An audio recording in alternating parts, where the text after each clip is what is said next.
안녕하십니까. 경기도형 도시재생 사업인 경기 더드림 재생 사업에 대한 설명을 맡은 고려대 캠퍼스타운 조성 추진단에 근무하는 이명훈이라고 합니다. 반갑습니다. 저는 오늘 경기도형 도시재생 사업인 경기 더드림 재생 사업에 대해서 간략하게 설명해 드리도록 하겠습니다. 먼저 도시재생에 대한 개념과 정의를 먼저 하고 넘어가야 될 것 같은데요.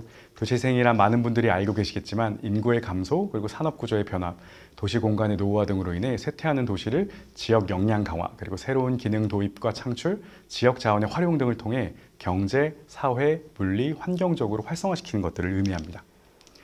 한국의 도시재생은 갑자기 등장한 그런 개념은 아닙니다.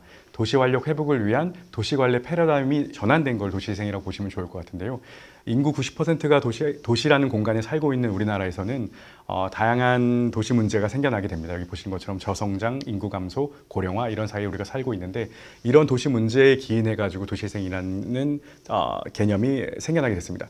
2013년도에 도시재생 정책을 특별법을 제정하면서 도입하게 됐고 2014년도에 선도지역을 지정하면서 2017년도에 뉴딜 사업이라는 것들을 기획해서 전국 단위로 확대된 게 이게 도시재생 뉴딜의 확산으로 볼 수 있습니다. 그 이후에 21년도에 오면서 대도시권 주택 공급 확대 방안을 발표하면서 도시재생의 다양한 기능적 역할들을 하게 됐던 것들이 한국의 도시재생의 흐름으로 볼 수 있습니다.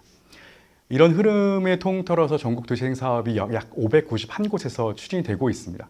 여기 보시는 것처럼 지금 연도별 추진 현황이 들어와 있는데요. 아마 2019년도 이후는 전부 다 종료된 사업지로 볼 수 있겠지만 누적된 개소를 보면은 약간 591곳, 한 개소 정도의 전국 단위 도시재생 사업을 갖고 있습니다. 한국의 도시재생 사업에 대한 그러면은 성과와 한계를 조명하고 넘어갈 것 같은데 성과라고 하면은 한국의 도시재생 사업은 공공이 주도했다라는 그런 부분들이 있어서 강점을 보인다는 점입니다. 공공이 주도했기 때문에 계획 수립과 조정을 되게 체계적으로 했고 그리고 정책과 제도를 10년이라는 시간 동안에 정비를 했다라는 것들을 성과를 볼 수 있고요. 그런 과정에서 공공의 예산을 통해서 만든 지역의 인프라 등을 다양하게 조성하고 있었고 이런 것들도 성과를 볼 수 있습니다. 또한 주민 참여형 사업으로 기획을 했기 때문에 참여 사업의 모델을 개발했다. 이런 것들도 성과를 볼 수 있으며 마지막으로 거버넌스 구조로 사업을 추진했다는 것, 그간의 도시계획 사업과는 다르게 그렇게 추진했다는 것들이 성과를 볼 수 있습니다. 반면 이런 부분에 있어서 한계도 분명히 존재하는데요. 그 한계는 이게 재생사업이 호흡이 긴 사업에도 불구하고 단기적인 성과를 좀 종용했기 때문에 성과가 명확하게 나지 않았다. 그리고 장기적으로 지속 가능성이 좀 부재했다는 부분이 있고요. 공공이 주도했기 때문에 민간 부분의 참여이 부족했다는 점들도 한계로 꼽을 수 있습니다. 그리고 또 주민 참여형 사업으로 기획됐기 때문에 참여형 과정에서 발생하는 다양한 갈등 문제도 대두되었다는 것들도 볼 수 있고요. 마지막으로 정책의 일관성이 부족했기 때문에 긴 호흡으로 사업을 끌어가야 되는 도시재생 사업의 효과를 조금 보기에는 어렵다. 이런 점들도 한계로 지적할 수 있습니다. 그래서 기존 도시재생 사업의 과제로서는 몇 가지를 들 수 있는데 크게 한 3가지 정도를 꼽을 수 있습니다. 그리고 이 도시재생 과제의 시작이 바로 경기 더드림 재생 사업의 시작으로 볼 수도 있습니다. 첫 번째 과제는 정부 기준에 따라서 거점 시설 같은 물리적 사업이 조금 많이 치중이 되어 있다라는 것들을 첫 번째 과제로 볼 수 있고 그리고 두 번째는 거점 공간을 운영하는 조직이 마을관리 사회적협동조합처럼 이렇게 이상적인 조직 구조로서는 실질적으로 운영하기 되게 어렵기 때문에 이런 현실과의 괴리가 조금 존재한다. 그러니까 두 번째 한계. 세 번째 같은 경우는 하드웨어 사업, 그러니까 단순히 공공시설인 하드웨어 사업에 취정하다 보니까 지역 활성화 성과에는 약간의 미미했다라는 부분들을 들 수 있습니다. 경기 더드림 재생 사업 같은 경우는 이런 개선 방향을 토대로 해서 기획이 되었습니다. 그래서 차별화된 도시재생 사업에 의해서 가이드라인을 최소화했고 그리고 실행력 제고를 위해서 사업 초기부터 경영 전문가, 주민들이 공동 참여해서 사업을 발전시켜 나간다라는 것들을 차별성을 두었고 세 번째 같은 경우는 주민들이 만들어낸 그런 사회적 경제 조직도 있겠지만 다양한 사회적 경제 조직들을 대상으로서 잘 거점 공간을 운영할 수 있는 분들을 선정해서 이런 부분들에게 사업비를 지원하고 사업화를 지원해서 지역이 활성화되기를 바라는 이런 사업으로 경기 더드림 재생 사업을 기획했다라는 것들을 개선 방향으로 볼 수 있습니다. 그래서 여기 보시는 것처럼 사업 추진 목표와 방향을 잠깐 살펴보면 창의적인 도시재생, 그리고 참여하는 기회의 확대, 지속가능한 도시재생, 그리고 원도심 균형 회복이라는 추진 방향을 토대로 몇 가지 특징적인 부분들을 경기 더드림 재생 사업이 갖고 있습니다. 그 특징적인 부분을 잠깐 간략하게 설명해 보면요. 먼저 제한을 없애서 자율성을 부과했다. 그리고 공모의 유형이나 사업비를 열어놨다. 라는 것들을 볼 수 있고 그렇기 때문에 지자체가 본인들의 역량을 평가해서 자율적으로 계획을 했기 때문에 소규모 사업부터 복합 사업까지 다양한 식의 자율적 계획을 열어두었다는 것들이 두 번째로 볼 수 있습니다.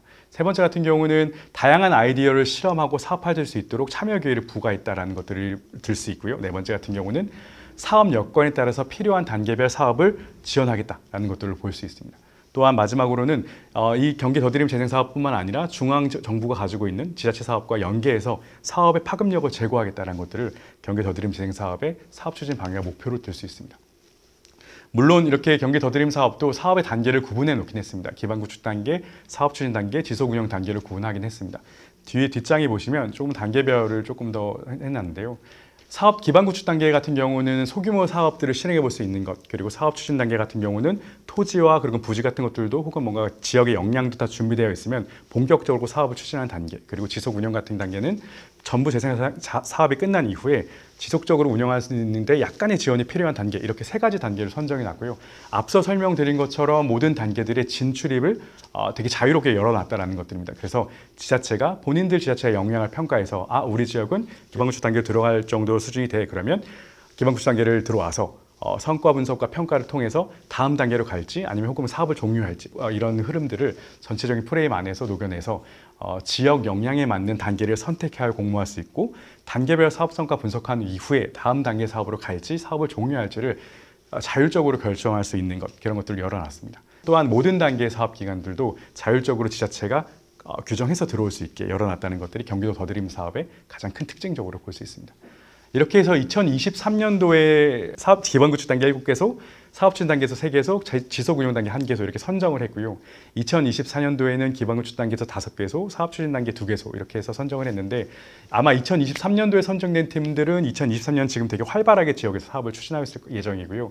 2024년도에 선정된 지자체는 2025년도부터 더드림 사업들을 아주 활발하게 추진될 예정으로 지금 있습니다.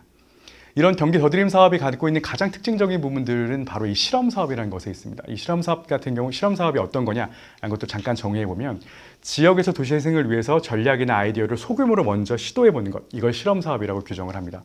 이 실험 사업을 하게 되면은 가장 큰 장점은 대규모 계획을 추진하기 전에 작은 규모로 사업을 실행함으로써 효과와 기능성을 평가하고 개선점을 찾아내는 데 아주 중요한 역할을 하기 때문에 이 부분들이 되게 의의가 있고, 경기 더드림 사업은 실험 사업을 매우 강조하고 있는 사업이기도 합니다. 실험 사업의 주요 목적 같은 경우를 한 5가지로 요약해 봤는데, 짧게 설명해 드리면요. 앞서 말씀드린 것처럼 대규모 사업을 추진하기 전에 소규모로 실행하면서 대규모 사업을 추진하게 되기 전에 실패 가능성을 조금 줄이자. 그리고 불확실성을 최소화할 수 있다는 것들도 특징으로 볼 수 있고, 두 번째 같은 경우는 새로운 아이디어나 새로운 접근 방식이 우리 사업 현장에 효과를 발휘할 수 있는지 이런 것들을 확인할 수 있다는 것들이 두 번째 특징으로 볼 수 있습니다.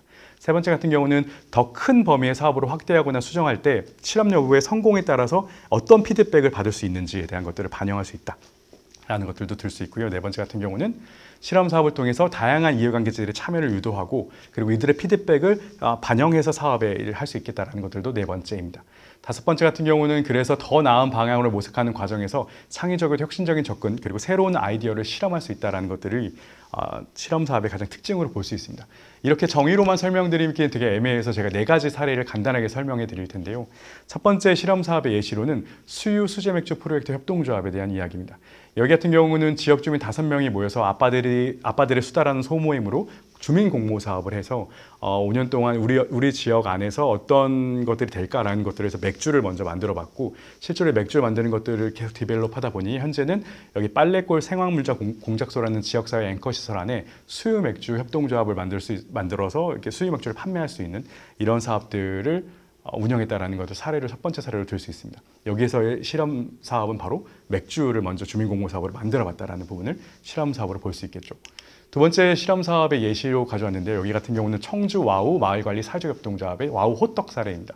우암동 도시재생 뉴딜 사업을 여기서 추진했는데, 앵커 시설이 완공되기 전에 한국사회적기업진흥원에서 지역기반 정책연계 창업지원 사업에 선정이 되면서 뭔가 만들어보자라는 거에서 와우호떡을 매장을 오픈했고, 와우호떡 매장을 오픈하면서 이게 이 실험이 우리 지역에 먹히겠네, 잘 되겠네라는 것들을 테스트해본 이후에 마을 식당과 그리고 허브 카페라는 것들을 운영을 했고, 현재는 앵커 시설 안에 들어와 있어서 월 수입 약 700만 원 정도로 운인 그런 사례로 볼 수 있습니다. 여기서의 실험 사업은 호떡을 먼저 만들어서 지역사회에 실험을 했기 때문에 지금의 마을 식당과 허브 카페가 운영이 될 수 있다라는 것들이 두 번째 사례로 볼 수 있습니다. 세 번째는 23년도에 경기 더드림 사업에 선정된 평택시 서정리 사례이기도 한데요. 여기 같은 경우는 바로드림 5 서비스를 실험 사업으로 기획을 했습니다. 전통시장이 가지고 있는 특장점과 여기에 있는 물건들을 약 90%에서 95% 되는 돈으로 55번 길에 있는 딜리버리 캠프에 배송을 하면 이 딜리버리 캠프에서 세척과 그리고 배송 준비를 마친 것들을 근처에 있는 고덕 신도시 이런 곳들의 픽업센터에다 배송을 하고 그 픽업센터에서는 어플리케이션을 주문한 지역 주민들이 전통시장의 물건들을 가져다가 편리하게 이용할 수 있는 이런 것들인데요. 이 사업 같은 경우는 55번 길에 있는 딜리버리 캠프 때문에 바로 드림 5호 서비스로 기획이 되었고 실제로 상인회 그리고 고덕 신도시 주민연합회 그리고 주민협의체를 중심으로 하는 운영 체계를 구축했고 실제로 이 실험 사업이 이곳에 잘 적용이 된다고 하면 물론 개선점도 많겠지만 앞으로 전통시장과 신도시가 연계될 수 있는 그런 다양한 큰 프로젝트로 연계될 수 있는 그런 실험 사업이지 않을까라는 생각도 합니다.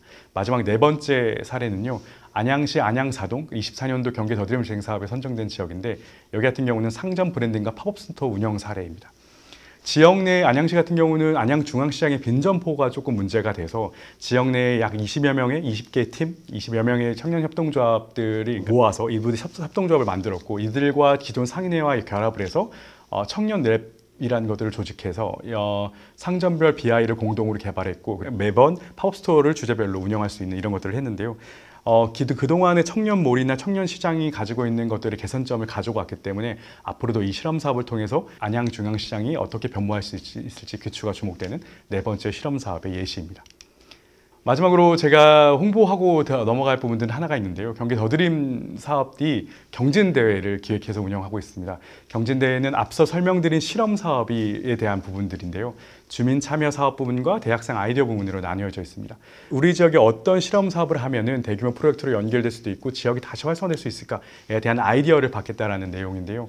보시는 것처럼 앞서 제가 설명드린 실험 사업의 개념과 그리고 어떤 특징 그리고 예시들을 보면 우리 지역에 이런 실험 사업을 통해서 우리 지역이 조금 더 활성화됐으면 좋겠어 라는 아이디어가 있으신 분들은 두 개의 분과로 나눠서 운영이 되고 있으니 많은 참여를 부탁드리고 많은 아이디어를 쏟아낼 수 있는 그런 기회가 됐으면 좋겠습니다.